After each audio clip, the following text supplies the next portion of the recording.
Well, welcome to the Daily Plunge. We are in the book of Leviticus, chapter 11, the whole chapter.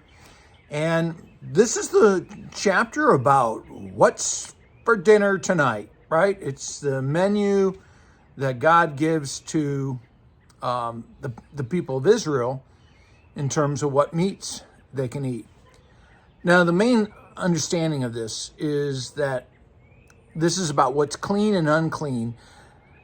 And it's more about the Israelites than it is about the types of meat or animals.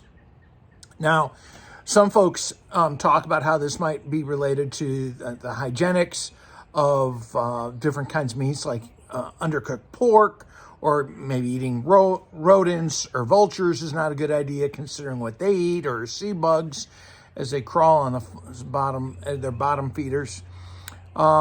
But there's nothing in the scriptures that gives reference to this, not in this chapter or anywhere else.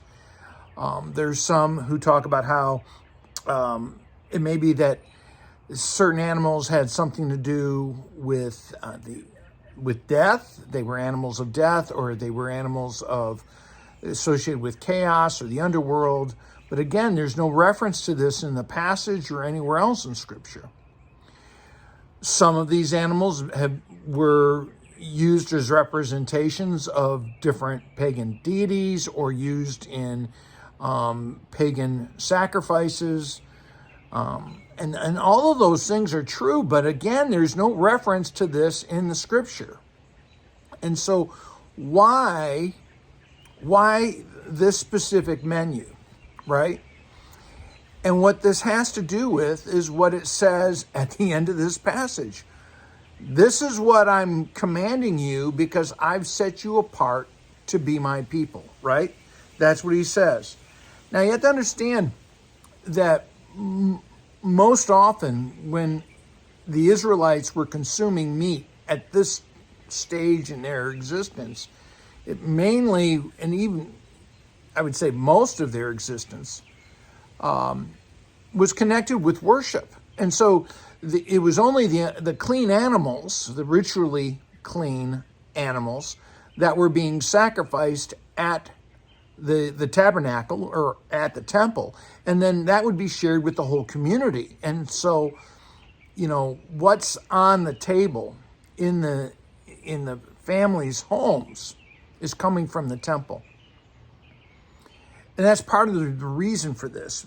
But it's also about the whole idea that, Israel is set apart. He says to them, I am the Lord your God. I brought you out of Egypt where you were slaves, and I made you to be my people and to be holy. That was the whole purpose, to make you my people. And so because I'm holy, I want you to be holy. And that's what this is about. It isn't about really the menu. It's about setting themselves apart. And that this holiness extends to every aspect of their life. They're not just holy on the Sabbath day. They are to live holy lives all the time in everything they do. Now we know that when we get to the New Testament, Jesus is going to change the dynamics of this, because he says it's not what goes into us that makes us ritually unclean. It's what comes out of us, what comes out of our heart. And we know that the Lord will speak to Peter and say, what I've made clean, you shall not call unclean. So what makes us ritually clean in this new covenant?